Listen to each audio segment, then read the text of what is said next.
শহীদ রাষ্ট্রপতি জিয়াউর রহমান সহ বাংলাদেশের সব গণতান্ত্রিক আন্দোলনে শহীদদের জন্য দোয়া চেয়েছেন বিএনপির ভারপ্রাপ্ত চেয়ারম্যান তারেক রহমান। পূর্ব লন্ডনের একটি হলে জিয়াউর রহমানের শাহাদাত বার্ষিকী উপলক্ষে দোয়া মাহফিলে বক্তব্য দেন তিনি। শহীদদের প্রত্যাশিত বাংলাদেশ গড়ে তুলতে সবার কাছে দোয়া চান তিনি। বিভিন্ন ষড়যন্ত্রের মাধ্যমে বাংলাদেশের গণতন্ত্রের গতিকে প্রতিরোধ করা হয়েছিল বলে জানিয়ে তিনি বলেন, শহীদ রাষ্ট্রপতি জিয়াউর রহমানের সন্তান হিসেবে সবার প্রতি আহ্বান ঠিকভাবে বাংলাদেশ গড়ার প্রত্যয় নিয়ে এগিয়ে যেতে হবে।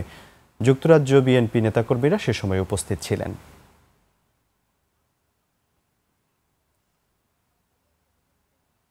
আমরা আগামী দিনে যাতে বাংলাদেশের মানুষের প্রত্যাশিত যে বাংলাদেশ, এই বাংলাদেশকে যাতে আমরা গড়ে তুলতে পারি, যে মানুষগুলো আমাদেরকে ছেড়ে চলে গিয়েছেন তাদের প্রত্যাশা অনুযায়ী যাতে বাংলাদেশকে গড়ে তুলতে পারি, সেই রহমত যাতে আল্লাহ আমাদেরকে দেন, আমরা আল্লাহর দরবারে হাত তুলে সেই দোয়া